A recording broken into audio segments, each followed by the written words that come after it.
Welcome in, Iowa Hawkeye fans, to another episode of the Hawkeye Tailgate Report. I am Luke Myers. We have Joey and Austin. As always, after our couple-month hiatus, it's finally over, and we're sitting here in June, a couple months away from football, and we are back. Fellas, how we doing? I'm pissed off because I'm having phone troubles right now, and nothing is working to get it straightened out. Stin? I'm doing pretty good. I'm having a little bit of difficulty finding the channel that the Bucks Nets game is going to be on tonight. But besides that, doing pretty good. Summer has arrived. The bush lights have been flowing. Pretty much, generally speaking, pretty great mood right now. The game is on ESPN, Stin. Yeah. Okay. I'm working on it. All right.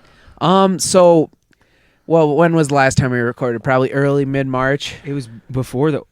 I think it was between the Wisconsin end of the regular season game and the Wisconsin Big Ten tournament game. So we have a lot of stuff to talk about, and we'll try to get to as much of it as we can: football, basketball. But we'll just start with our lives a little bit. What we've been doing over the last couple months. Want me to start? I've had quite an adventure. Yeah, you go ahead. Go for it. So basically, I lost my job. And got fired. Yeah, well, potato, tomato, whatever you want to call it. I collected severance for a short while, and out here looking for a job right now. A promising prospect on the horizon, but we go on vacation in 2 weeks, all three of us, so that's exciting news. But Chetek, Wisconsin, shout out, Chetek. But yeah, that's basically it for me. So, I guess we were down in Florida too for a short while there. Got absolutely smoked the night Iowa hammered Grand Canyon. Yeah. Grand Canyon. We got the hotel bar to play that game because there was 30 of us from Iowa down there. Something like It's that. basically us from Iowa and then a ton of Boston people, and it was just that Boston. was it. Yeah, it was hilarious. I love their accents. Yeah, shout out to the Plunge Beach Resort in Lauderdale by the Sea. There's some real ones. So Paul Myers goes down to the bar and gets them to turn on the Iowa game for that night, and everybody was at the pool and on the beach that day. I don't think there's probably 3 people out of the whole group that remember that game. So it was so one of our other family friends came down that day, and I feel like once they arrived, that's when it really got escalated, because I think shout out Luke, to be fair, you were passed out for 3 hours by the time Jim arrived. That was part of the plan, because I knew Iowa played at 6:30, take a nap, wake up, Iowa game. You took a nap because you couldn't stand. No, that's not true. Luke, you were slurring your words and couldn't walk. This is all fabricated. But yeah, I feel. What do you guys think of the season? I guess we can just start there. Or wait, what have you guys been doing over the last couple months? Working and then working a little bit more.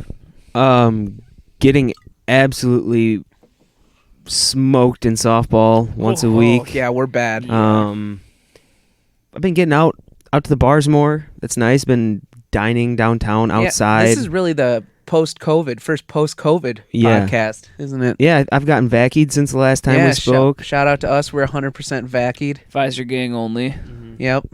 No Moderna shit around R.I.P. here. to all you Johnson & Johnson folk. Yeah, sorry about that. No, I'm just kidding. But yeah, anything else? New job title at work. Penetration foreman. It's actually his title, penetration foreman. So that's about all I have going for me right now. All right. Yeah, I got nothing. Okay, so we'll go kind of in order here. What do you think of Iowa's season for basketball last year? If not for Luka, it would have been awful. You had Luka, obviously, National Player of the Year, was the player that we all knew that it was going to be an incredible season, so it was fun to watch his storyline. And Keegan Murray, kind of coming out of nowhere and just being, the guy on the team that does everything, fan favorite or whatever. His emergence was great, and we saw a lot of, minutes from some good young guys that are going to be the future for Iowa coming up here. So, there was a lot of, fun individual success throughout the season, but if you look at it as a whole, and this is probably more of a product of us being like too hyped up about the season, but like when you look at what our expectations were going into the season, I think, second round blowout loss in the NCAA tournament can't be looked at anything more than kind of a disappointment. Disappointment is the only word you could use to describe this season, I think. Because, I mean, who did we beat? Wisconsin 3 times. That's kind of sweet just because we beat them 3 times. It's not like if... Northwestern when they were ranked. Rutgers. Rutgers, who almost went the farthest of the Big Ten teams. The Big Ten was a flop in the tournament. Wah, wah. Yeah. Just as I predicted all season long. Remember, all season long I was saying they're just beating up on each other. They're not actually that good. And it turns out Daddy was right. Okay, but also after the Iowa-Illinois game at the Big Ten tournament, all of us were like, Illinois could win the national championship this year, no doubt. Yeah. Oh, yeah. Illinois was good. Illinois was really I have good. a friend, shout out John Schroeder, biggest Illinois basketball fan I know, and I had been harping on him all year saying that Iowa was a cancer, and I will die on that hill, that Io DeSumo is a cancer. He's great, but he is like... Whereas Luka was a lot about the team, Io was not, I thought. I did not watch nearly enough Illinois basketball to have an informed opinion on that. And I'm just going to go ahead and say that your hatred for Illinois is probably basing like 85% of your thought process on that. Also, to be fair to Io, if you had NBA aspirations like that, you're obviously not going to care as much as someone like Luka, right? Yeah, who's maybe going to be a late second round pick and be a role player in the NBA. Yeah, Io's personal success was far more important to him than what his team success would be. It'd be like Illinois is to Io what the G League is to some players. Like he could have, that is just a stepping stone for him. He didn't come wasn't in with that standard though. Like that wasn't his expectation when he came to Illinois. But it became that. Yeah, and I want to be clear. What I said just now was not like an attack on like his character about like his personal season being more important than like his team season there. Just from like a standpoint of yeah, it'd be awesome to win a national championship and like people are proud to wear their college's jersey or whatever when they're playing. But like for him, for his life, basketball is going to be his livelihood. He's going to make like millions of dollars playing basketball professionally. Like his individual success at Illinois going into when he's going to be leaving for the draft had to be more important for him than like how Illinois did for the year. Because Illinois was a stop, but the NBA is his future.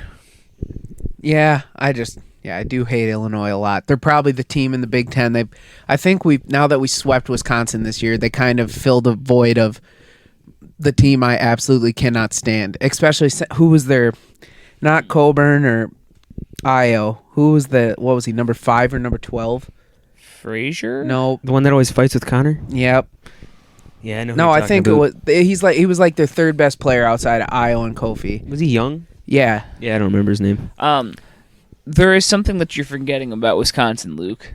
And that's that Brad Davison is also coming back for his millionth year. Well, so okay. that gives you a perfectly good reason to absolutely hate Wisconsin for one more season. We can't really talk crap about that, though. Now, that's why I said also coming back for his millionth year. Because I'm just saying from a standpoint, it's just like a unifying Hawkeye call that if you see Brad Davison out there on the court, you just hate him. You know that he's going to be swinging at somebody's nuts. Like outside of our disdain for Wisconsin, just in general as in terms of a rivalry, there's genuine hate towards Davidson. So that gives us another, that puts Wisconsin kind of up at the top of the list for teams that you just want to kick their ass every year. It's a similar shirt as the hate that some schools have for J-Bo. Oh, I'm certain of Okay, it. yeah, so J-Bo's coming back. If you've hit under a rock for the last 2 months, it was probably about 2 months ago, right? Mm-hmm. There Something is like that. not... Where... Has there been 2 more hateable players in recent memory than Jordan Bohannon and Brad Davison? Aaron Kraft was hated, but Brucewitz. Ooh. Yeah, but That Brad just might be a Davison... personal thing for me. The second one probably. I think a lot of people really disliked Aaron Kraft. Yeah, I know, but Kraft was kind of good at least. I don't think Brad Davison is actually that good. No, Kraft was all right, but he was just a hack. Well, Everybody, what is Brad the Davison national then? media thought he was like the greatest defender of all time, but he's literally just like fucking hacking people the entire time he was guarding them. Although, Mom's FaceTiming me. No. damn it, Ann. Do you want to bring her live on the pod? No, I'll just tell her. I do remember the only play from Aaron Kraft's career that I ever enjoyed was when they were playing Iowa State in the tournament, and Kraft drew a pretty questionable charge call, like in a late game situation, and yeah, all the Iowa State fans that I were with were very upset about it, and I was just laughing. Iowa State hit a right wing three, or Ohio State hit a right wing three to win that game, I think. But yeah, so what do you think of J-Bo coming back? Since we're on that topic, because I received a lot of text messages right when it happened, and people were not happy. But I have a different opinion. I think Pretty hot and cold on it.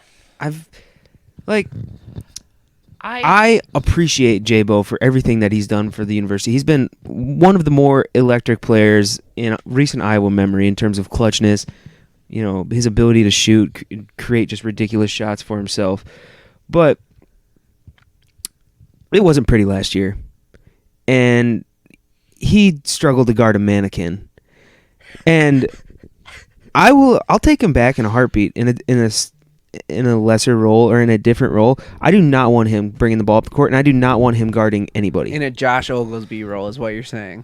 Yeah. Yes, or I'll say that next point later because I'm sure it's going to be plenty of conversation. But so Joe, you said how like last year wasn't pretty, and I agree. Like there were some games that he looked bad. Do you know that he led the Big Ten in 3-point baskets per game? Yeah, okay, I don't care about his offense. He's I mean, alive. that's what he's always been, though. I feel like last year was much worse on defense than it Well, usually was. that's because I think we ran more man-to-man defense last year, which exposed him a lot more, because maybe Fran was starting to figure out that his zone defense is pretty terrible. We've talked about it before. We'll talk about it again and again and again. Iowa's defense just stinks. It doesn't matter what they're trying to do. They're bad at it. I don't think that Fran has good defensive schemes in general, and with Iowa being like the running gun offense that they are, it seems to me that they like defense is very clearly Iowa's second priority. It's gonna be what it's gonna be. So I don't fault him like necessarily like a ton for being bad on defense, because I think like obviously there's a lot of just like effort that goes in playing defense, but schematically I think we've seen over the years that like Fran he's not a defense X's and O guy. It's like we just don't run good defense in general outside of the abilities of our players. I think what fuels Jordan Bohannon's hatred a lot is his personality. Like before he announced he was coming back, what was it, a week or two before, he said if the player, what is it called? The players getting paid thing, name, image, likeness. Yeah. The NIL was going through. He said he was going to come back to Iowa and stuff. And then before anything was announced with that, he said he was coming back. So I think a lot of Iowa fans hated him for that. And then the whole perception, I'm not saying who's right, who's wrong. We know nothing about the situation. But like him getting KO'd here a couple weeks ago at the bar, or outside the bar in Iowa City, where he was like yelling in the guy's face and had his camera out. Like that's just a bad look too. I'm not saying anybody was right or wrong. I have something to say about that.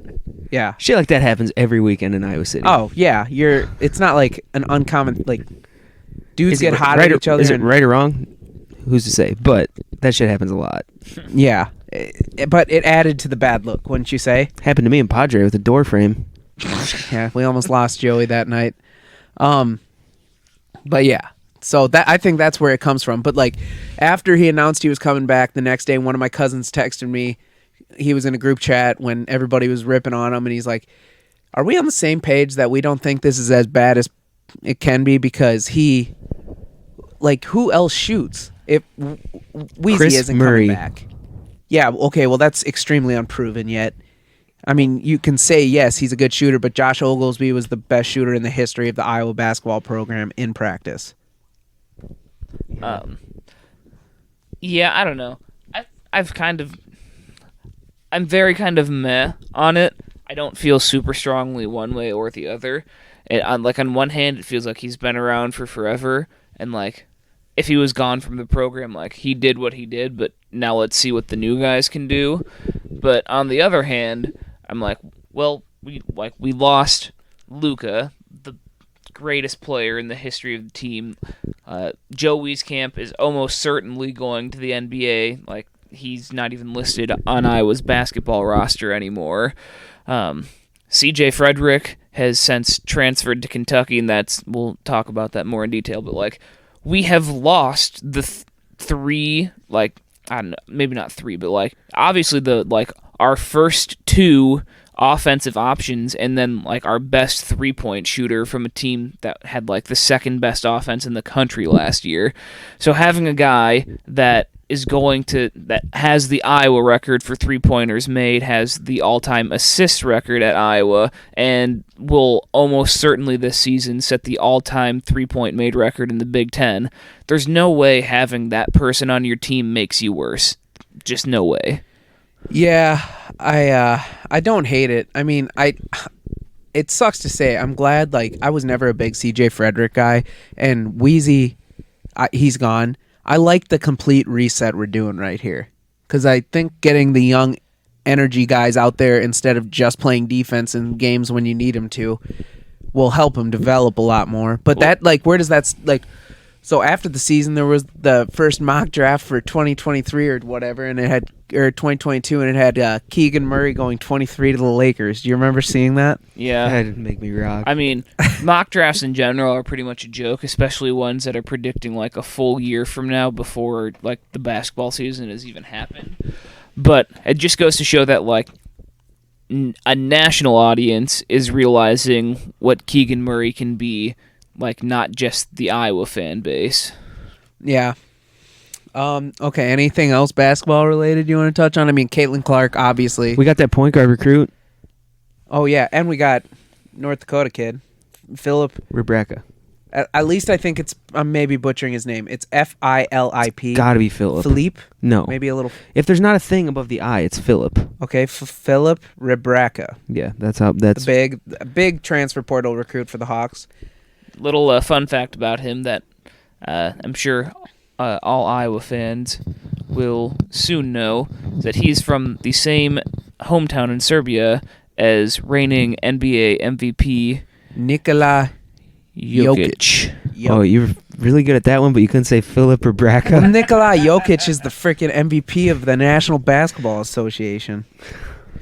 Like, that's not terrible to get to. And then who was the point guard we got? I can't think of his name. I can't think of it right now. This is going to bother me He's so much. 4-star, though. Yeah, 4-star. 4-star point Iowa guard. was his first offer. Fran got at him really early, and his recruiting has kind of exploded in the last couple years. I didn't see who else recruited him. I see a lot of people comparing it to the Luka Garza situation about how Fran was on him early. I hate that comparison. Why? Because you're never going to get Luka Garza again. They were just comparing the way that we got him. They weren't saying... Yeah, I know, but I just hate all the comparisons there. Also, you're saying there's no chance we'll ever get anybody as good as Luka Garza? No. Also, are you saying that you don't like it if people like are comparing a player to like the standard of Iowa basketball players for like the rest of time? Like, you want them to be like, he reminds me of this person. Remember when Fran was recruiting Luka, or when Luka was younger, Fran said he reminded him of Kevin McHale? Yeah. Everybody thought that was ridiculous? Yeah, but like, even for like the NFL draft nowadays, everybody has a comparison, and it's extremely outrageous. I just hate comparisons for the most part, because they're oftentimes really dumb. Well, I think. I mean, people got to talk about something. Oh my God, Philip Rebecca reminds me a lot of DeMontis Sabonis. that seems more reasonable. I just made that up. Yeah. Okay. But yeah, anything else basketball? I mean, we're selling beer there. Do you want to talk about that now? Well, I feel like that's more of a football topic. But we I thought think about this. Carver. I think the beer will be way better at Carver than it will at Kinnick. What do you mean better? I'm not saying it'll taste better or anything, but like, I don't remember who I was talking about this with. I think maybe Scuba. I'll be more excited to drink a beer in Carver than I will in Kinnick, because like, when I go to Carver, I'm never like already drunk. like I can go to Kinnick and be fine and like sneak beer in there, and I've drank in Kinnick before. I've never drank in Carver, and I think I'll enjoy it more at a basketball game than I would at a football game. I don't know how I guess I didn't think of it like that. I don't know. They're like, obviously people are still going to sneak alcohol into the Iowa football games, and like, because it's probably going to cost, I'd imagine, between $9 and $11. But Yeah. I bet you it'll be a little bit cheaper than that. I don't know. Pretty much every arena. What did we pay when Remember we went when they to had Back Porch Revival? The cheapest beer was $9. I think Yeah, it's, but that I think would- it's probably going to be like $7 or $8. Back Porch Revival? Like, all the artists get a portion of that alcohol sale too, I think. So, I think it's gonna be sweet because I'm sure they'll have like Big Grove and stuff too. Mm-hmm. But Well, before we get too deep into this topic here, yes. we'll finish up thoughts on basketball.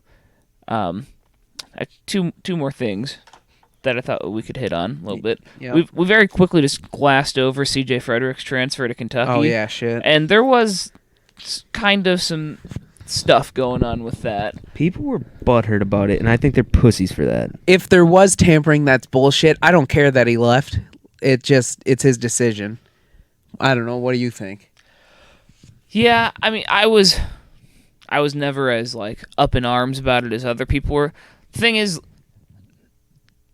he didn't get like.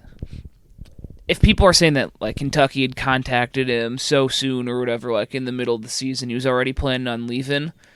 If he was planning on leaving, then he was gonna leave anyway, even if Kentucky hadn't like contacted him. Like if people are saying how he was talking to like other teams like in the middle of the season, at that point he knew that he didn't want to be at Iowa anymore, regardless.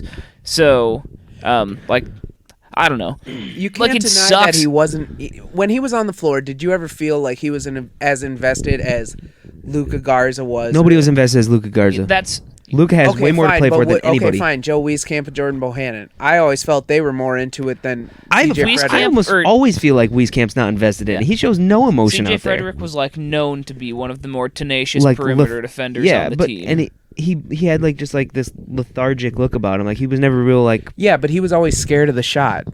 He was also hurt as You're fuck talking this about year. defense. He was and- hurt I every don't- year, though. I'll die. Are you holding that against him? Like, Yeah, every Hawkeye that puts on the jersey, like, I'll appreciate what they've done for the team and the program and shit. But like, at a certain point, you're just getting hurt every year. So What? this is just your. You said that you weren't bitter about him leaving, but this is clearly you just being bitter about him leaving in retrospect. No, I'm glad that he left because I don't think he brought much value to the That's team. just not true. he was because when he was a top 2 shooter on the literally team. led the Yes, Big his Ten in- shooting was good, but what did he take? I bet he averaged under 6.5 field goals a game. Okay, so if he makes He also if he didn't makes play that much 'cause he was 45% of them, that's still 12 points a game that he's contributing. Like if it's just threes, I don't know. I don't know how this turned into us defending C.J. Frederick because he's not on the fucking team anymore. But I think since he left, you're just being like irrationally angry about that and are like kind of just like making up whatever you can I'm think not in your angry. head. No, I'll give it to Luke. He was not a CJ Frederick Yeah, I fan never while he still was. played for the team. I never But was. that was also not justified. I don't care what you have You're to say about selling that. him. You're intentionally selling him short of what he actually was. There's no way he's as bad as you think he is, and he's going to Kentucky. He's Byron Buxton on the basketball Byron court. Buxton is a. Byron Buxton has played maybe 50% of the games. Okay, are you holding injuries against Joey, people? what's the fucking point? You think they want to be hurt? Do you think No, that I'm CJ not Frederick holding is it out there? against him. I'm just, Oh, that's man, why I I'm don't not feel like upset playing that he ankle. left. If he's playing, So you wouldn't be 50% of upset the if Byron games- Buxton left. He's the best player the Twins have had in decades. I don't think that's true. Yes, he is. Austin, would you say missing 50% of the games decreases the value of the player? Yeah, it does, but even if you weren't like you never when CJ was once again I'm defending CJ Frederick on this podcast. What the fuck? But when he was playing for Iowa, you never like griped about him like you are now.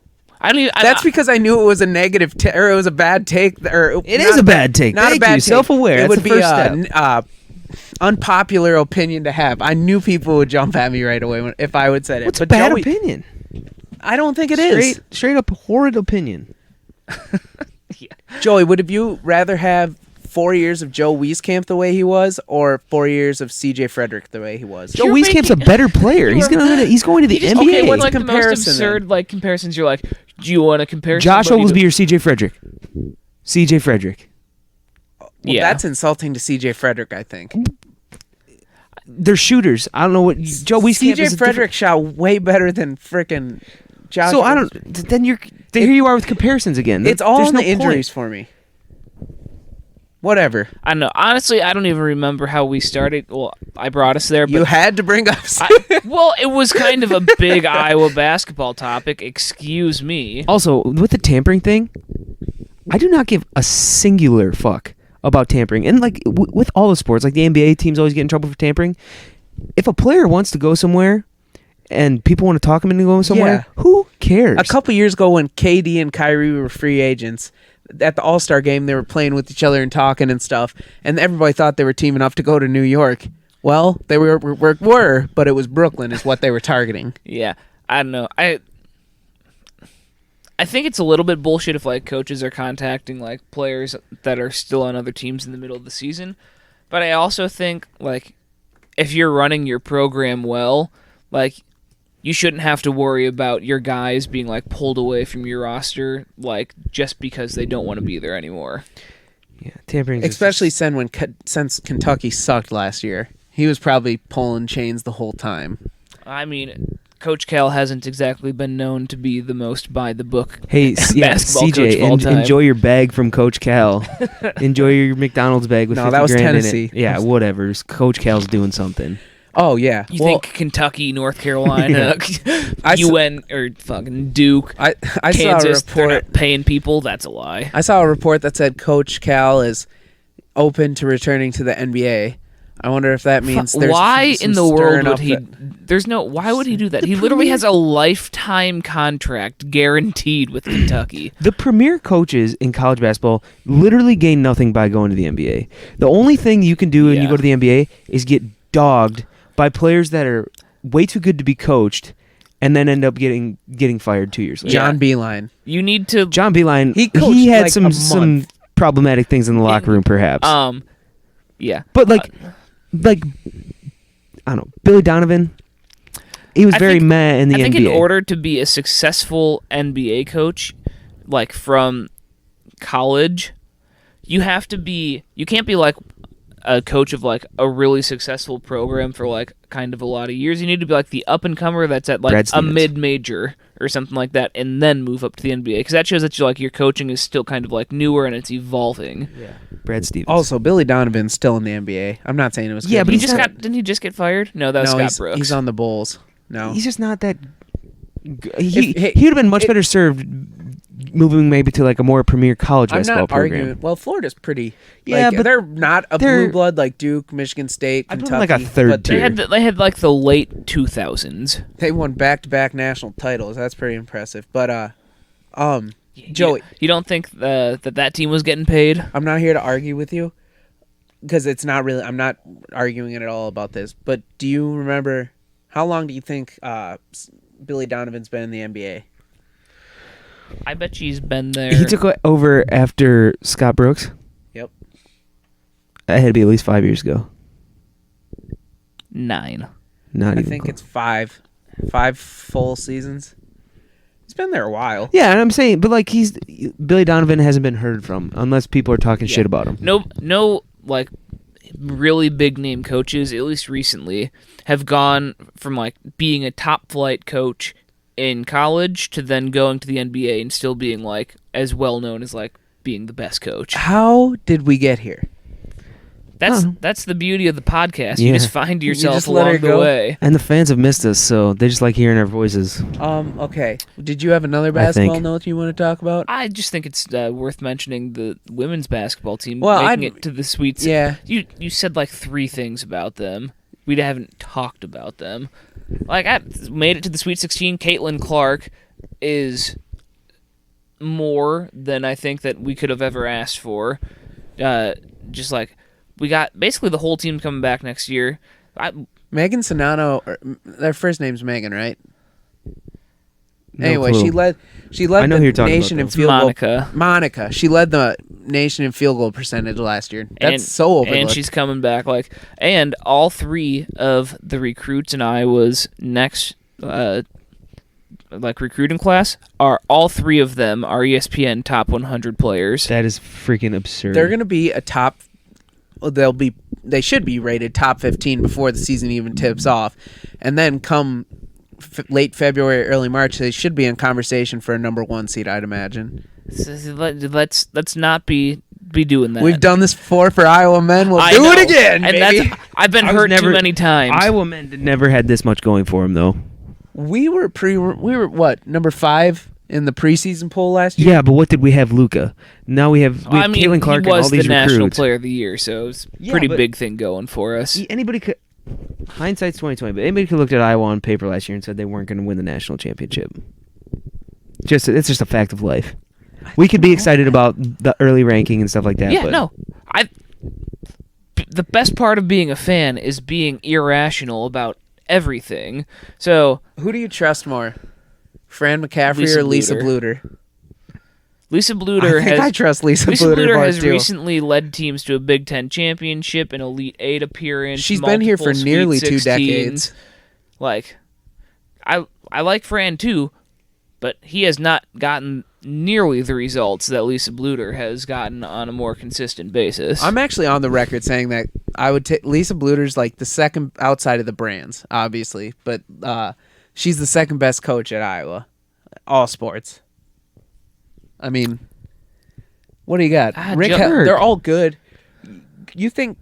I don't know. Lisa Bluter is consistently in the NCAA tournament. I mean, Kirk is consistently in a bowl game. Since Iowa hasn't been under 500 since that 2012 season when we went 4-8. So, that Iowa has been at or in the rankings, very close to or in the rankings for a lot of weeks in the last decade. Yeah, I guess.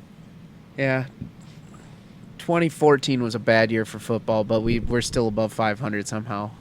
We got murdered by freaking Tennessee in the bowl game, the Tax Slayer Bowl that year. Joshua Dobbs diced up Iowa that day. Oh, that game was the emergence of Josie Jewell at middle linebacker, though. That was the season we dicked around with. Jake Rudock would start, then C.J. Beathard would come in relief. It's that was the worst coached year of France. Of Kirk's career. That was a bad year. But the women should be back next year. I hope they face UConn again because Caitlin didn't play very well against them. She's just electric. She is. I heard she's training with KD this summer. Which That's would baller. Be badass. Yeah. It's also going to teach her to be a cold-blooded snake. Oh, man. Hopefully she doesn't transfer. To a team she loses to. Yeah. UConn's going to come knocking. Tampering. Wow. Full circle. Look at that. Tampering. Yeah. All right. So I think that's all the basketball we got. Do we want to touch on baseball at all? Or no? Because their season was kind of a slight disappointment, I would say.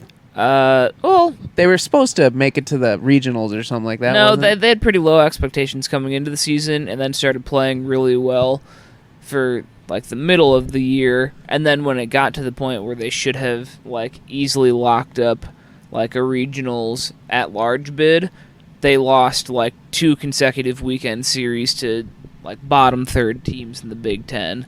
That really screwed them over. They started bad, too. Yeah. Real bad. But I'm not going to sit here and pretend I know a lot about Iowa baseball. I just could kind of tell you the trajectory of their season. Rick Heller. He's a dude. He is a dude. He is one of the good coaches at Iowa.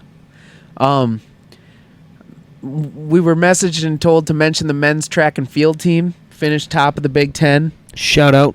Yep, 12th in the nation. Highest finish in program history, I believe. Yeah, Joey Woody. What a name. My nickname in college. Joey Iowa. You know me, Joey Woody. Yeah, I mean, we had the indoor and outdoor Big Ten championships. We had 2 guys that the hurdlers that hurdlers. That's it. No, it was 2 guys in they did big track guys. They did the 110-meter hurdles or whatever. Okay. And both of them, like, they finished first and second in the Big Ten championships, and they both, like, placed in the top 10 at the NCAA championships. Iowa was the only school to have 2 athletes in that event. Ah, gotcha. All right. So shout out to them for doing their thing and rocking it well. Continuing on probably, would you say the last 12 months have been, like, the best 12 months, like, department-wide? Like, athletic department-wide? Everybody did pretty great, considering. Yeah, I mean, kind of hard to argue that for a year where your football team finishes the season ranked in the top 15. Wrestling wins a national championship. Basketball has the National Player of the Year. Or men's basketball. Women's basketball makes the Sweet 16. The soccer... The soccer team winning the Big Ten tournament on an improbable run and then winning their first game in the NCAA tournament. Women's field hockey. Yeah, Final they made Four. it to the Final Four. Track winning indoor and outdoor Big Ten titles. It's really something. That's a lot of success. I don't know. I saw the Capital One Cup standings or whatever. I have no idea what that is. Yeah, I don't know how it's ranked or whatever, but Alabama's number 1, and we're in, like, the top 10 or something like that, I think. Lit. I have no idea how it's points are awarded. Feels like we're getting hosed, but yeah. Have we talked about Spencer Lee at all? Just give him a shout out quick for winning it, the Natty on 2 torn ACLs. Because what did he say? Well, like, it was known that he had, like, torn his 1 ACL already, but then, wrestling. Yeah, what was his quote, though? It was Something's for wussies. Excuses. Excuses are for wussies, yeah. Oh, my God. I love that man. Yeah, he is great. And he's coming back. Or he's going to get... He should get his 4th, barring he's healthy enough. So, are we ready for the talk? Whoa, I didn't The realize birds and the bees? I did not prepare myself for that talk tonight, Luke. Yep, you better be ready. You can't just spring that on me. I'm pretty graphic with it. We're talking football, baby. We're talking missionary. We're talking missionary. No, so yeah, football season. What is it? It's like probably under 80 days right now. I think it's 82 as of today. 82. Any great Iowa players for 82 we could think of? Probably some tight end. Tony I was going to Moyaki say was there's got to be 81, a wasn't he? good tight end in there somewhere. Yeah. Like Henry Scott Krieger Chandler. Coble. I don't know. Scott Chandler maybe, but No, I think Scott Chandler was 88. anyway, we Henry have Krieger Coble. What a great we're gonna be callback name. we're gonna be at 100% capacity. Beer's gonna be flowing in the stands. Tailgating will be back. We're gonna wake up on what is it? August or no? Is it August or it's September 4th, I believe. Yep, against Indiana in Kinnick. That first day waking up is gonna be just maybe the best feeling I've ever had in my life.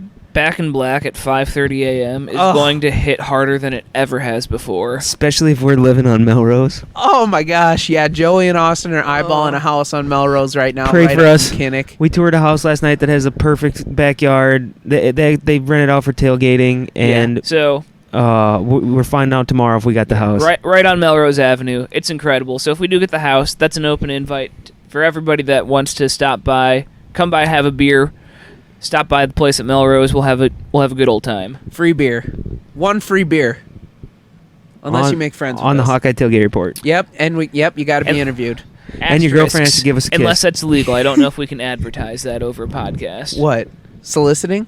I don't know. I put asterisks, not sure if it's legal, so that legally protects us from anything that we might be saying that we're not allowed to do. What would we not be allowed to do? I don't know. Get Must be kisses from 18 to people's drink girlfriends? beer.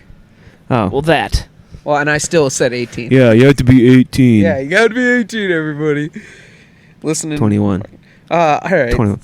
So what? Where do you want to start with football? Because we have, I don't know, we have everything to talk about with football. It's been a while. I think Steve Nash is the most handsome coach in the NBA. All right, Joey, shut up. We got Nick Nurse isn't bad looking. a couple of things I have written down. We could talk about the Indiana-Iowa State games, beer at Kinnick, the Friday football game at Maryland, which is stupid. I'm fine with that because I don't give a fuck about the Maryland game anyway. Okay, Yeah. but here's the thing: when we're in the grind of football season, outside of the Black Friday game against Nebraska, like outside of that Saturday, like in the middle of the football season, my entire Saturday schedule like revolves around the Iowa game. I'm like a lost puppy when Iowa doesn't play on Saturday. I don't know what to do with myself. It's an away game anyway. See, like, so the Maryland game is a game typically where I would get drunk enough to probably not watch it or not remember it anyway. So it's a little bit of a bonus for me because maybe this year I'll get home from work and it starts, say, at like 7:30. I will remember it because I won't be that drunk yet. I don't know. It's a bonus game for me. Last year we played Minnesota on the road. I'm just praying that it's going to happen. One of these years we're going to get a home Friday night football game. And I mean, regardless, I'm going to take that Friday off, whether it's at home or on probably the road. Thursday too. Yeah, I'm going to take it off. So I'm going to treat it like a regular game day, but it's so inconvenient. I don't like football. I don't like college football on a Friday. And plus, what are we trying to upstage? Like, okay, yeah, high school football, but are you trying to upstage high school football on Friday night, especially in Iowa? I don't think that matters at all. When's the last time you went to a high school football game? Not for work. Oh, let me think. Got you there. I'll tell you when mine was. High school. Yeah. Oh, I've gone since then. The only people that go to those are kids in high school and parents of kids in high school. Joe, you want to go grab us a beer? Yeah, I gotta take a whiz too. Don't talk about anything important while I'm gone. Yep, we won't. Well, we're talking about football, so yeah. But I guess, do you want to talk about Indiana and Iowa State a little bit, since those are our first two games to open the year? Yeah, sure. Why not? Since Joey won't probably have a lot to include into that conversation. Usually not. Indiana's going to be a top 15 team at the start of the season, and Iowa State's going to be number 6. It's going to be a resume booster right off the bat. Yeah, I mean, I think, like most people around this Iowa team, have pretty high expectations for what we can be this year. So it's one of those situations where you're going to find out how good of a team you are right away. And I'd much rather have it be like that, you know? Like, playing two really good teams at the beginning of the season, well, first of all, it kind of proves to you the type of team that you have. It's a lot more exciting than if you're playing, like, Northwest Indiana State on week 1. Like, yeah, it's week 1. It's exciting, but it's better if it's week 1 and it's a good game. Yeah. But it is so, like last year when Iowa lost their first 2 games, didn't you just feel like complete dog crap after those first 2 weeks? I think that was more of a product of because of how Iowa lost those 2 games. Because there was we just played like such shit for obvious reasons, and we lost those 2 games. Yeah, Purdue. We had 2 fumbles against Purdue by our running backs, and then throwing the ball 53 times up 17-0. Yeah. We don't need to rehash those bad memories. And then we get hosed out of 2 games at the end of the year. But yeah, no, it's just like, I remember sitting there after we lost to Northwestern thinking, after what all transpired last June with the racial issues within the program, I thought, we're starting 0-2. If we continue to lose, Kirk's on the hot seat. This is it for him. But thankfully we won 6 in a row to end it. But yeah, it's just I couldn't tell you much about Indiana. Their quarterback tore his ACL last year towards the end, and I've heard that he won't be ready, but that's still a couple months away, so who knows about that. Did I miss anything good? We just talked about Indiana first 2 games of Iowa the State. season and a little bit. Well, no, you were here for Friday football. Yeah. Oh, no, you guys are good. Yeah, other than that about Indiana, I really don't know anything. Like, they came out of nowhere last year and beat what turned out to be a bad Penn State team to start the season on an amazing Electric play. call. Oh my God, maybe the best play from the Big Ten last year. Joey, you remember it? Well, I wasn't paying attention. Yeah, and then their only loss was to Ohio State, and it was a close one. It was like 42-35 or something like that. Was it last year Indiana was really good for a while? Yep. Okay. Yep. Welcome. I wasn't fucking here. And then, You literally had a whole conversation about it, and then you're still you said you weren't paying attention, and then he said the name again, and then he talked about it. yeah, and then we got Iowa State week 2, and I'd say it's going to be the most important game of the series, would you say? Probably. I mean, unless Iowa State blows it week 1. Especially for Iowa State. They're number 6. They're ranked higher. They got to have it. Iowa State is this year in football what Iowa was this year in basketball. Overhyped from the beginning. I don't. See, Except to a higher degree, I think. I will just always think that Iowa State sucks at football, regardless of how good they might actually be. And until they can prove that they're going to beat Iowa, which they haven't done in 6 years, 5 years, I don't know, a lot of years, I'm going to assume that we're going to beat them.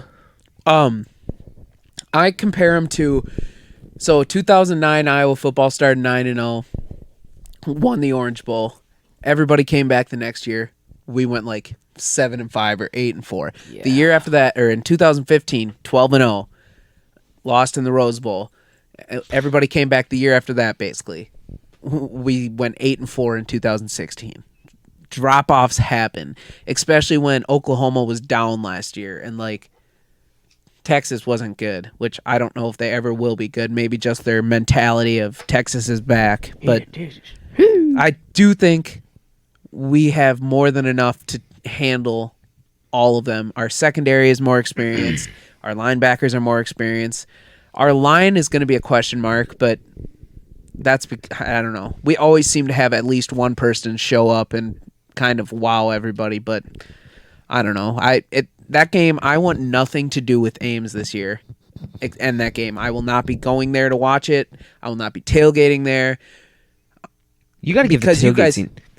The tailgating scene is awesome at Ames. Okay, yeah, but I've never been there. But you guys laughed at me before when I said this. I do think it could turn violent, especially if shit goes bad for Iowa State. If it turns violent, it's going to be because of people like, I don't know, I think people like you wanting it, like, not saying you want it, but like talking about it, like egging that shit on. Like, there's no reason it should become violent now after all these years. Okay, and I'm throwing COVID into this a little bit. We've seen a lot of fan fights in other sports already, and like people throwing shit on the field and like throwing shit at players and stuff. I'm just saying, shit goes sour one way or the other for either team. Every team fan base has absolute morons out there. That's all I'm saying. And I don't know. You don't think there's any chance at all? I mean, obviously there's a chance. No more than any other given year. There's more fan fights than you think. Like, there's been fan fights at NFL and MLB games for years. We went to 2 opening days in a row where there was a fan fight for the Twins. Yeah, I'm just saying. I don't think there's any more now than there was. Yeah. If anything, there's more instances of fans being stupid towards like the players or throwing shit on the court and stuff. But I don't know. Which one are you more concerned for, Indiana or Iowa State? Iowa State, obviously. Mm-hmm. All right. So going into this season, we've beaten Minnesota, Nebraska, and Iowa State for 6 straight years, right? 5 straight years. 6 straight years. Since 2015. Yeah, we haven't lost since 2014. But who would you rather lose to? Or like, I guess... Indiana. No, that wasn't... Fuck. Are you listening at all? No, Between clearly not. Minnesota, Iowa State, and Nebraska. I'd rather lose to Minnesota. At some point, it's going to happen. We're going to lose to somebody. The answer should probably be Iowa State, just because that loss, well, on a personal level would suck, does the least to like affect the outcome of the rest of our season, when like Minnesota and Nebraska, like losing to them puts those teams in a better position than us. But on like just a how I would feel about the loss perspective, I would care the least about losing to Minnesota. Also, the thing about losing to Iowa State is you then have to rely on Iowa State to not suck for the rest of the year. True. Which means you have to root for them the rest of the year too. No way. Not going to be easy for me. Never going to do that. I will never do that. Even if it... Somebody told me the other day, would you rather have I don't remember who it was. They said, "Would you rather have Iowa go 12-0 or Iowa State go 0-12?" And he said, That is a stupid "I would rather question. have Iowa State go 12-0." No. You mean but 0-12? barely by a little. That's how What'd much. you just said you'd rather have Iowa State go 12-0. Iowa go 12-0 and Iowa State go 0-12. Yeah, Yeah, if you're no an Iowa shit. fan, that should be the easy answer. It can be the only answer. Well, it's funny to see Iowa State do terrible. If Iowa goes 12-0, we've all experienced it. It's like the most fun fall you have in your entire life.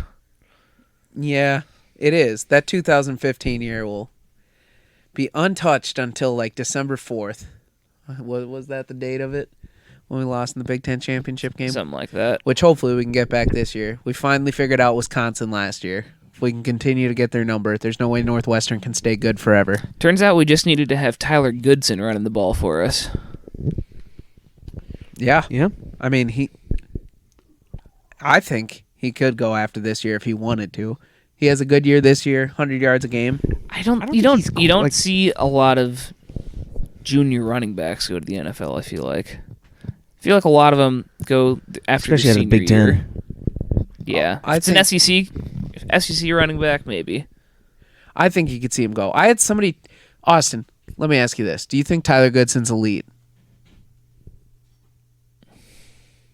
Why am I not allowed to answer? Because you were in the text chain when we discussed it. I don't know do you think he's elite? No. I don't think that he's shown enough just because like he hasn't played like a full football season as Iowa's starter to prove that he is elite. I think that he's incredible and he's fun to watch and he could be, but I don't think that he's shown enough so far to be put in the elite category. Would you say his skill set is elite?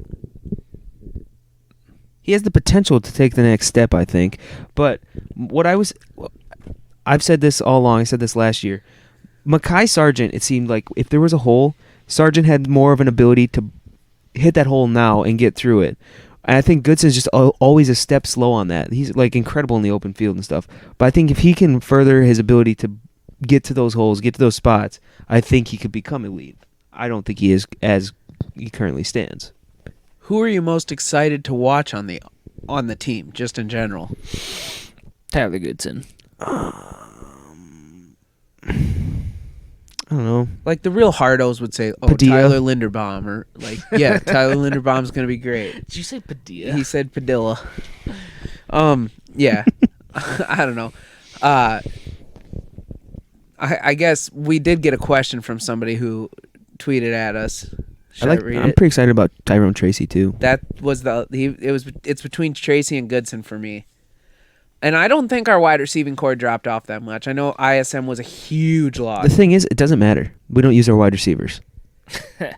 True. I know, but I think Tracy could fill more of an ISM role where, well, he won't return kicks, but if he would, it would be electric because they are very similar to me.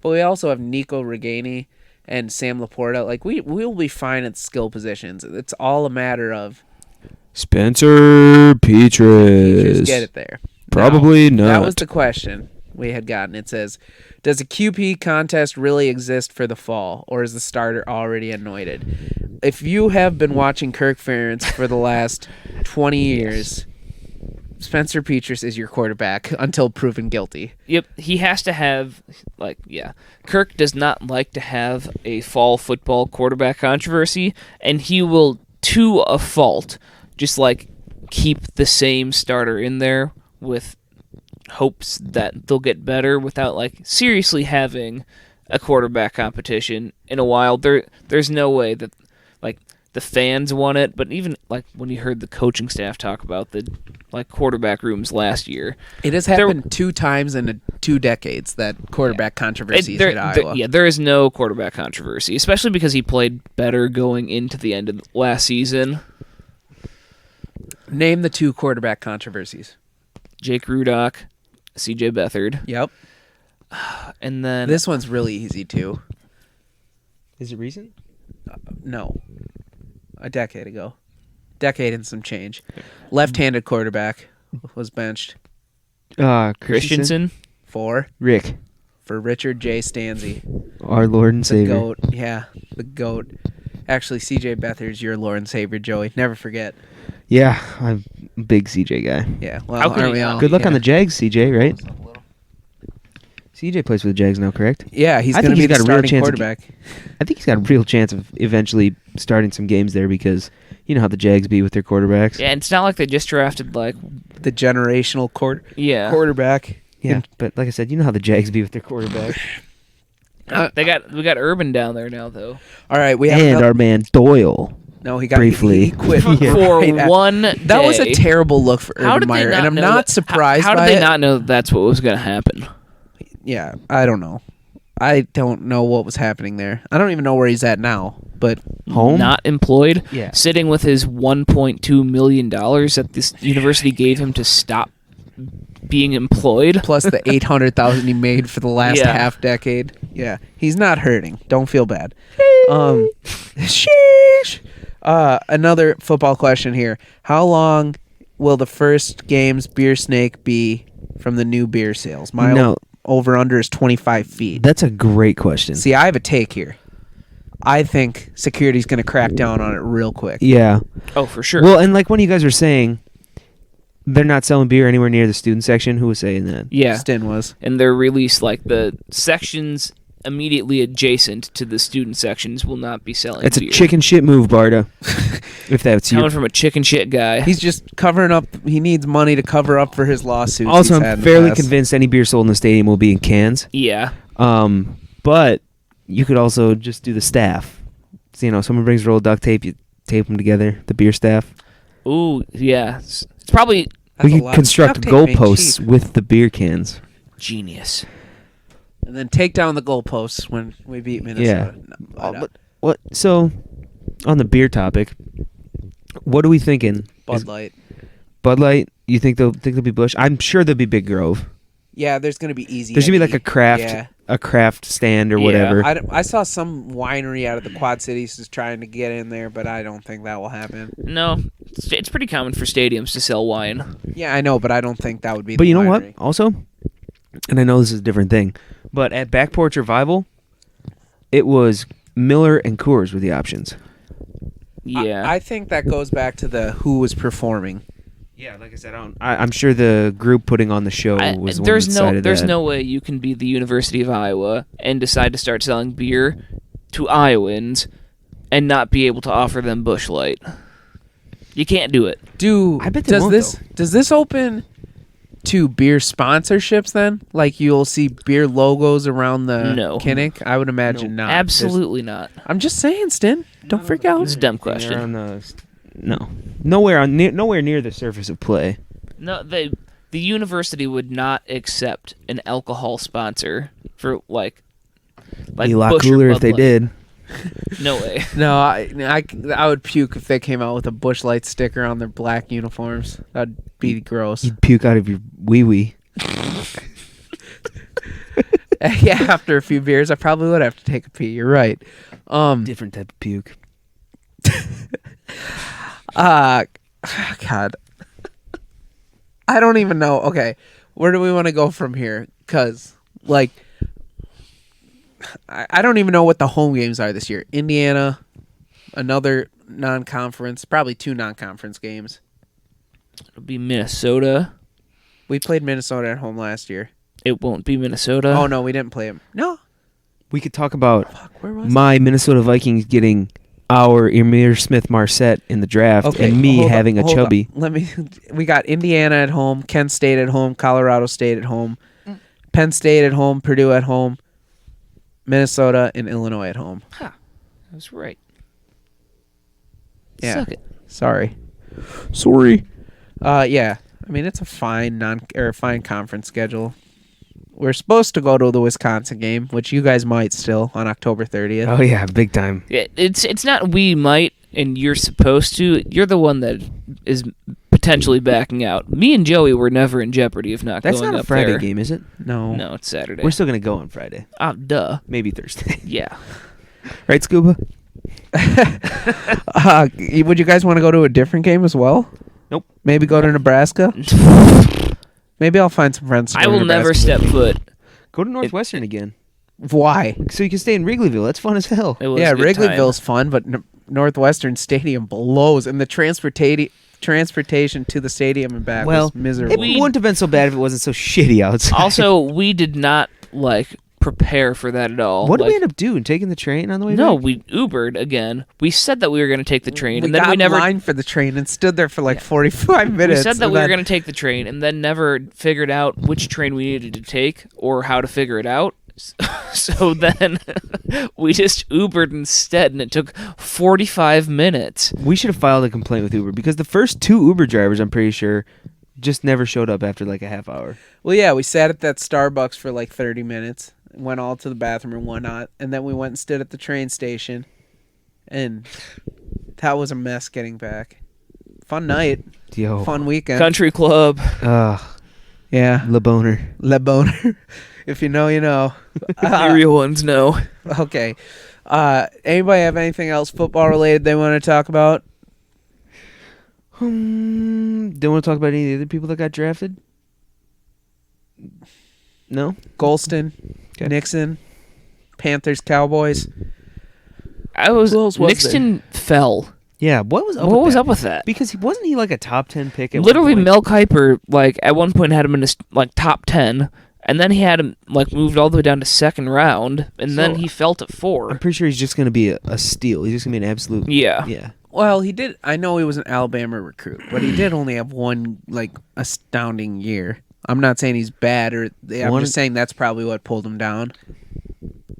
Or, it could be one of those things, his stock was never higher at that point, because, how many, stud kind of defensive line players has Iowa had, their junior year, and then you get hyped for them to come back their senior year, and then it's just kind of, meh. You know, Claiborne. Wasn't he kind of a stud all along?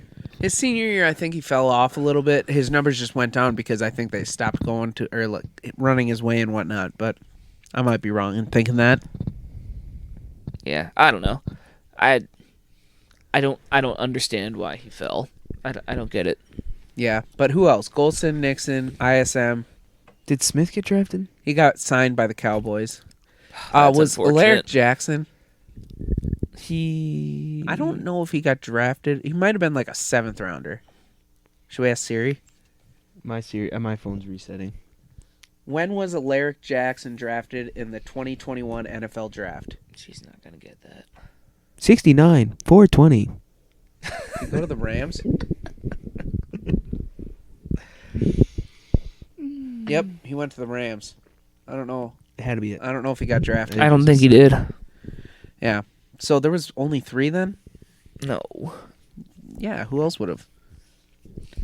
I don't know. 7 guys get drafted. We didn't even talk about 2 of the No, we best didn't. aspects of our team coming back this year. Punter. Tory Taylor and Charlie Jones. Special teams will win you football games at Iowa. If Shudak can be a good kicker bang! Oh, We're watching the Bucks and shit. Oh, Nets they're right- waving it they off? waved it off. We're I think they watching the waved it Bucks off. Nets right now. But yeah, Tory Taylor and Shudak,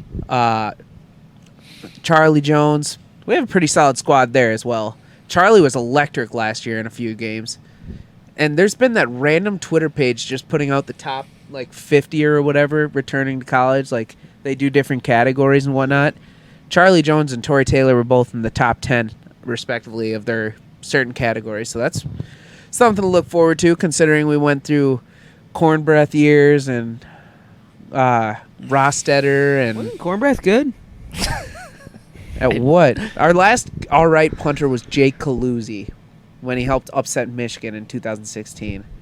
Speaking of Or cornbread, Ron Kaluzzi, Yeah, I sorry. was gonna say. I was pretty sure it's Ron. we had Pringles tonight for dinner that were sweet corn flavored. They were unreal. Does Pringles want to sponsor? If you need a little sweet corn fix and you don't really want to make it, just go buy a can of those Pringles. If It you're tastes not looking exactly for the same. health of the corn, you want these Pringles. Also for dinner tonight, we had some fresh brats from Rolling Hills Pork, We doing this? and you know what? They were phenomenal.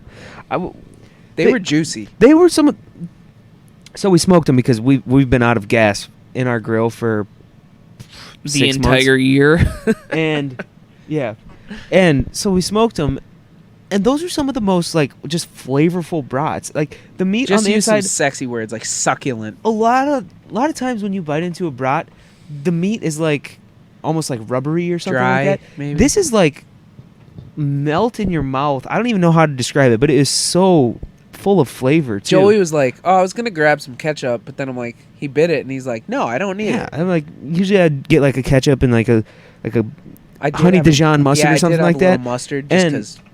I took a bite and I'm like, man, I don't need anything for this. I don't have buns either because I don't have any food in my house. Yeah. So I was just eating it. I was just raw dogging it, but God, it was awesome. Wes Henderson out of Farley, Iowa.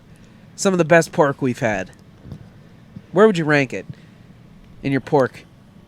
It's probably number. I mean, I don't know have like many other brands. Well, we got Holy Cross Locker. Edgewood well, you know Locker. I'm loyal to Holy Cross Locker. Yeah. Well, Bob makes RIP to Holy Cross Bob Locker. Hayes. Shout out him.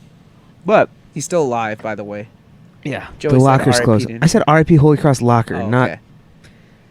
But yeah, Wes's brats are just off of the freaking charts. And also, we're out of LP in our grill. Anybody know where I could go to get more of that? Demer Oil out of Farley. Oh, Oh, thanks for the recommendation. Yeah, and actually you could What buy else a do they grill have? there too. Oh, Yeah. really? Is it like a kind of shitty grill or like a? No, it's top of the line Phoenix grills. Wow. Yeah. Wow. Already set up, ready for you to take home with you.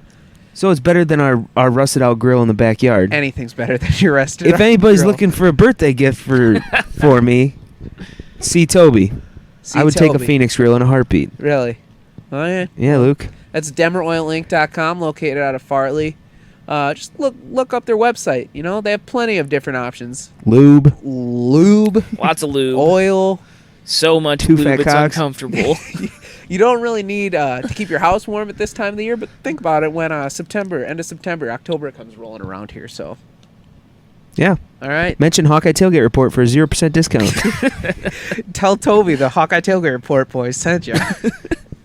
That's Toby and Whitey Demer, DemerOilInc.com. Also, yeah, our sponsors are One Stop Shop in Farley. All right, and if any local bar wants to sponsor us, we'll come and record there all the time. You just got to let us know. Or brewery, We need free beer, though. Dimensional, Big Grove. Wes Who am gives I us think- free brats. We need free beer if we're doing this at a brewery. 2 beers a recording, and then we'll pay after that. Jeez. A piece. What? Fine. Looks like we're going to have to do short episodes. I was cutting that down a bit. Hey, you got to bring them in. All right. And so now do we want to get to the extra conversation we were going to have, the ranking tonight? Yeah, so want to do 4 or 5? I'd say 5. There's a lot of streets. And we can be repetitive. So we're going to power rank our top 5 streets I'll be right back. I in gotta get a Iowa drink. City. Are we doing Iowa City or... No, Coralville? just Iowa City. Coralville Fuck Coralville. is... Hey, that's where I live, man. Yeah. And it It sucks. stinks. No offense to There, I anybody that lives in said it. Coralville, but Iowa City is far superior. So yeah, we're doing our favorite streets in Iowa City. It's not really based on anything; it's just based off personal preference. You know, scenery, what is on the street, and anybody that's ever gone to Iowa or lived in Iowa City knows that there is many beautiful streets here in Iowa City, and there's so many to choose from. I was just looking before, trying to come up with 5, and I think I'm going to be drawn out of a hat here for mine. But See- we can have duplicates. I'm very, very much more limited because I didn't go to Iowa, and I'm very tight on my knowledge of the streets. But I'm gonna give it my best. And teaser, mine's basically gonna be bent around Kinnick Stadium. You can imagine. So, All right, that's good because mine's not. Same. All right, well, who wants to go? Joey, you go. Well, I'll go last. no, I'll go last. Well, let's the newcomer go first. Who? You. I'm still doing my research, man. okay, I'll go first. We'll make Luke go last. So, are you guys doing a particular order or just a top 5? I'm just going to do top 5 because I would honestly struggle to have an order. My first one is going to be Gilbert Street, which, while it may seem somewhat unremarkable driving down it, I lived on Gilbert Street twice, and if you think about it, Gilbert Street stretches pretty much the length of the town. I'm going to start at Big Grove, easily one of the best places in town. Oh yeah. You work your way up. You got the Vine. You've got Liquor Mosley's. Downtown, Mosley's, all on Gilbert Street. And then Feldman we Rose. lived I lived in apartments on both sides of Gilbert Street, on Gilbert and Burlington, pretty much. And then you go even further, you got Cactus, the OG, and you go even further up, you got John's and Bluebird. So all those like iconic Iowa City establishments right there on Gilbert Street, I think, and then it eventually stretches into the north side, which is easily the best neighborhood in the city, in my opinion. So I think it's a dynamic and historic street. Go ahead, Stin. We're doing it. Are we doing just one at a time? Yeah, might as well. All right. Okay. So since you said Gilbert, You can take Gilbert also. nah, I got a lot of streets that I like. I'm gonna say Clinton Street. It's a good street. It's a good street. What's your reasoning? Yeah. Would you like to elaborate? Yeah. So it's kind of like the main. If like you're coming into town, like coming in from the interstate, you coming in from like Highway 1. It's like if you're going down Burlington, you get to Clinton and you make that right turn onto Clinton, and it's kind of like your first peer into like the Iowa City downtown. You get a couple of the bars right away. You're gonna see like the picture of Iowa, basically looking off to your left, seeing the Pentacrest, the old Capitol up there. You drive past Van Allen, like you can see down into the Ped Mall area. It's like, and the view from when you're on the view. Funny. Huh. I wonder why they named that. But the view when like, especially in the fall when all the trees are turning like red and orange, and you look down Clinton from kind of that above view, it's just beautiful. Yeah, that's a good pick. I had some of my earliest memories at Iowa from my freshman year when I didn't even go here are of Clinton Street. Yeah. So, Summit.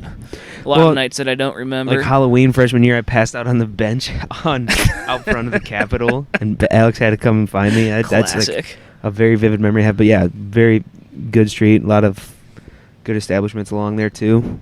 All right. I'm gonna start with my fifth one. Yes, You're going in order? Yeah. Okay. I put Clinton at my 5.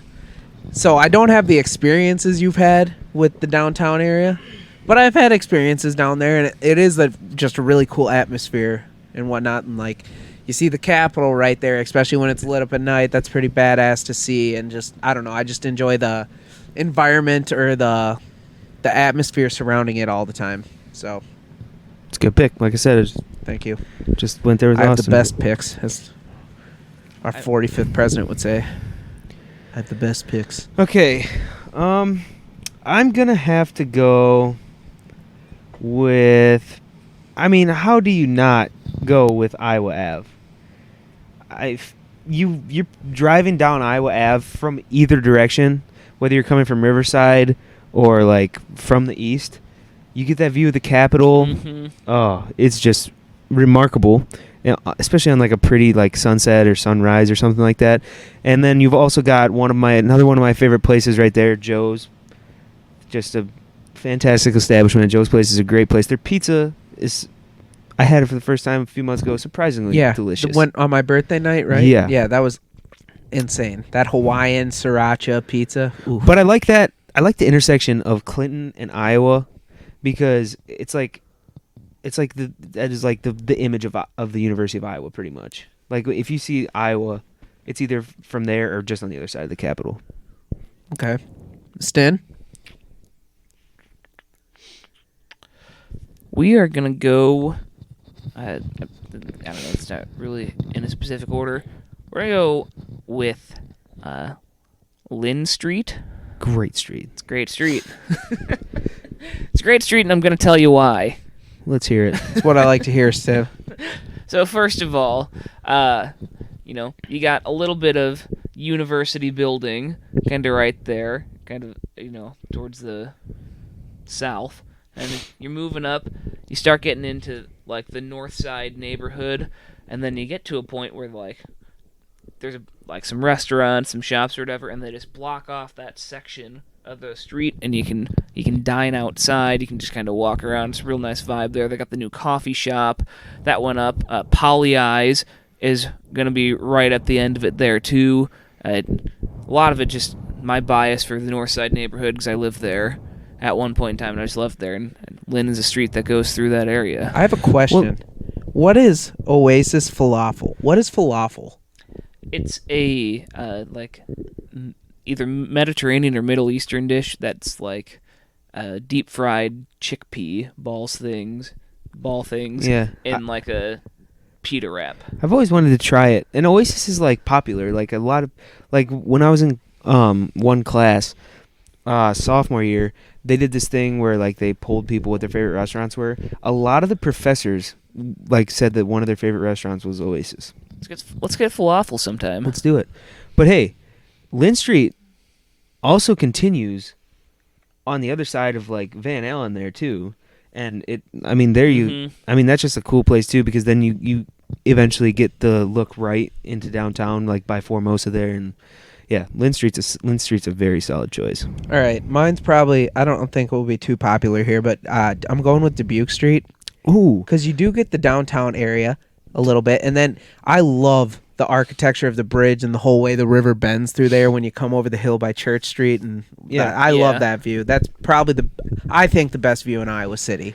That honestly was going to be my next one, Luke. Really? I was going to be remiss if we didn't do Dubuque Street. Well, plus we're from Dubuque County, so because one of the establishments I spent very much time in is on Dubuque Street. Well, honestly, Casey's. A lot of our more frequented bars. You got Sports Column, Mickey's, Dublin. A lot of great bars on there, and then that also goes right through downtown. I'm not exactly sure. I'm pretty sure Estella's address is either Dubuque or Burlington. No, it's North Dubuque Street. Let me Right. see. But then you get. What about Brothers? Is Brothers Dubuque Street? Probably. Let's see. Brothers can't be Dubuque Yeah, Street. it's South Dubuque Street. Yeah, so Dubuque Street is. There's like alleyways that technically cut through the downtown area. Yeah, it goes through, like, I think you can technically drive there. Like, I've Mhm. seen people do it, but I don't Yeah. know if you're supposed to. But yeah, Dubuque Street has a lot of, like, iconic Iowa City establishments on it, too. That's a good pick, in my opinion. And then, like you said, out by Mayflower there, it turns into really pretty, like, by City Park and the new bridge. Yep. I'll use that as my third one, because I was going to do that anyway. So are you done talking about it? Yeah, unless you have something else to add. I will add that the whole road north of I-80 is pretty cool as well. It's like 35 the whole way through there, and it's just kind of a neat road to travel on.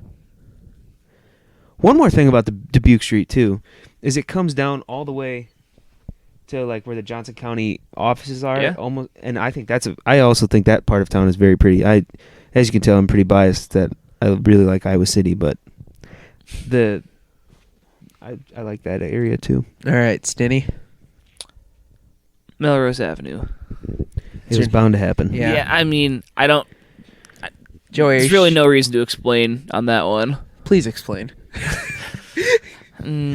How do I say that? That feeling when your pants get tighter. Grow up. Yeah. Stin. Inappropriate. You talk about when you get fat? I think we all know why. So are you done? Is that Yeah. all you had to say? Yeah, pretty much. Melrose, there's nothing else to be said about it. Yeah. Everybody knows. So these next three are actually on the west side of the river. You're going 3 in a row? No, Oh. mine. I'm just saying. Isn't it just two? Oh, yeah, you have 3. I have 2 left. Hawkins Drive. I feel like when you start at the intersection by the Children's Hospital, and then you have Kinnick on the left, you drive all the way up past Carver, and then you get to go all the way down to the Strip. I like that I road. could say I like Hawkins. Yeah. I think I like it because when I worked at the hospital. It just takes me back to, like, being in college, I guess. I don't know. Thank you for your service. Yeah, hey, valet are underappreciated. But yeah, you get a look at basically everything that kind of like is the image of the Iowa football program and like basketball and whatnot. So, Joey, I will go with. good Lord, these are some of the biggest pauses we've ever had. Well, there's so many. I just don't know. Market Street is a great street because Market Street also takes you, like, right past John's. It takes you through a cool older part of town on the north side. You go by Pops, Bluebird again, all those places. Never been there. It's good. And then you'll eventually cross Clinton and you'll see, university buildings and such. And that, again, because I was in college here, it's nostalgic for me. But yeah, Market Street, pretty historic too. Alrighty, Stin. I don't know. I feel like a lot of my favorite streets have been taken already. It's not a draft. I know. I don't feel like repeating. And you can only talk so much about a street, you know? Well, I don't know. You guys have lived on a certain street for 4 years, and I'm surprised it hasn't been taken yet. I mean, I was going to say Van Buren for this one, north and south. Yeah, that's what I was trying to get at here. Yeah, I know. Yeah, I just lived there a long time. Personal memories. Besides that, the street is fairly unremarkable. You got Mercy Hospital. What else? Isn't that DP Doe on that street? No. No. DP Doe is actually on Washington. Yeah, it's in Washington. All right. I don't really have a fifth pick, I don't think. It's good. I can keep going. Should I answer? Dad's calling. Just don't put him. Just answer. See what he wants quick. I don't know. Iowa City has pretty good streets. Podcast. Can I call you back? See ya. All right. What's your next one, Luke? So I've done 3. This one's going to be interesting because nobody else in the world would pick it, but I'm picking Brooklyn Park Drive. Would you know why that is? That is where we tailgate? That is where we tailgate. It's off of Melrose Court. You get to the 4-way stop there. You take a right. Cul-de-sac? In the cul-de-sac, yep. In the front yard of the first house on the corner, so. Or at the beginning of the circle. It's a great spot. That's always just going to hold like a special spot for me. But especially since we own a spot this year. Yeah. Instead of just attending. Us 3, Van McCaffrey, and a bottle of lube. Whoa. Like an uncomfortable amount of lube. Yeah. That we got from Toby Demmer at Demmer Oil Inc. Yikes. All right. Joey? All right. I will go with... I'm going to have to say Riverside Drive. Yeah. It's a good one. I just think it's a cool drive, especially once you get... Does Riverside continue... Into the strip. It veers off. No, Riverside veers off, and then you Oh. drive by, like, the Art Building West, and you go all the Hampshire. way... Yeah. Yeah. So that part's really cool, and then just, like, I don't know, driving by the dam and stuff, I like. So, Yeah. I think Riverside's a Take good Dairy street. Queen off. Is it still on Ooh, your list? I don't know. So Riverside Dairy Queen is one of the finer things in life. It's one of the Earth's greatest establishments. Back in simpler times. Yeah. But, okay, Stan. All right, my last one is actually one that has been taken away from us before our time. So it's a... It's a street, Stan, not a person. I know. So it is the street that it formerly was known as BJ'sville Lane. Oh. Pour one up for BJ'sville. Where was that at? It's now Foster Road. Yeah, it's Foster Road now. It's like the last light that you get to before you go up like towards I-80 when you're going out of town on Dubuque Street. That's what I thought. Okay. Yeah, BJ'sville. Just what a remarkable name for a street. We were talking about all the ways we could try to steal that sign. We even drove down the road to see like if there was an easier one that Yeah. wasn't right at the intersection. They didn't have them. We don't condone theft, Joey. Listen, I would have stolen that sign. I paid for it with my taxes anyway. Yeah, Oh my God, Stan, shut up. just like we're paying for Luke to be unemployed right now. Oh my God. Oh! Shout out to all you hardworking people while I'm sleeping until late every day until I find a job. Just kidding. I still set my alarm just like you guys.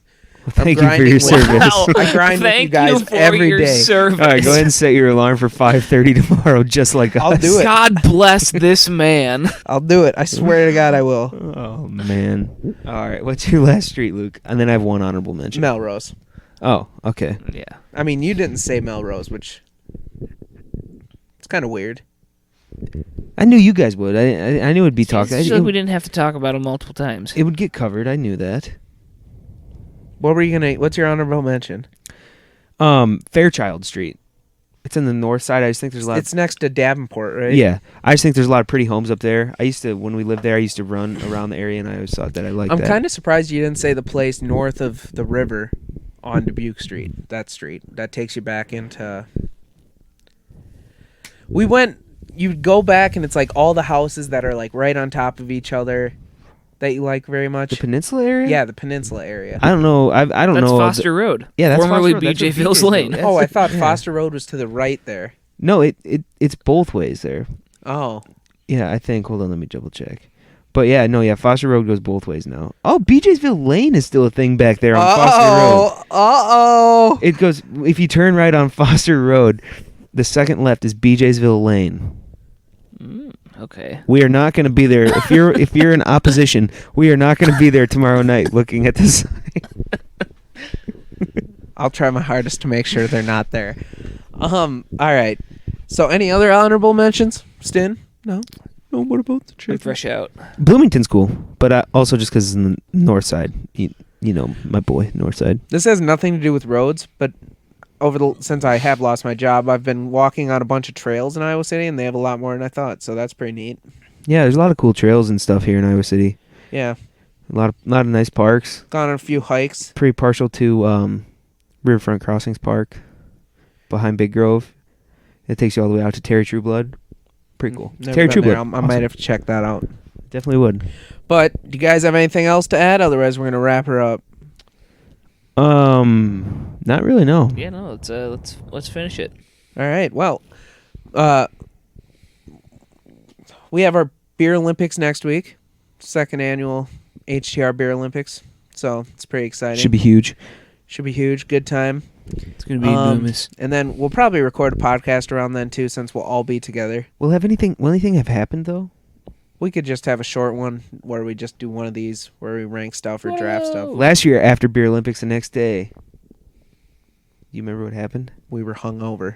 Luca said he was coming back. Oh Yeah. my God! August. We went out to August eat twice 9th. that day. Nope, that was the day after Andrew's bachelor We went party. to B-Dubs. Yeah, that was the day after Andrew's we went bachelor to party. Red Roof. And, Oh yeah. Yeah, I was gonna say After Andrew's and bachelor party. I ordered all of the hash browns. Yeah, we were because you guys went out. We're in Epworth at Epworth Town and Country Days. Yeah. And then you came back, and the next day we went to B-Dubs. Yeah, that's right. Sorry, it blew up. Yeah, but hey, love the thought. But all right, guys, if you have nothing else to add, we're gonna wrap up this episode. Going once, twice. Fuck Nebraska. There we go. It's good to be back. Thanks for listening to another episode of the Hawkeye Tailgate Report. You can subscribe to the show on iTunes, Podbean, or Spotify. You can follow us all on Twitter. Mine is Myers_Luke. The show's is HTR_pod. Joey's is JoeMama2196. Austin's is Myers Austin. And you can also check us out on Instagram if you want. Thanks for listening, and as always, go Hawks.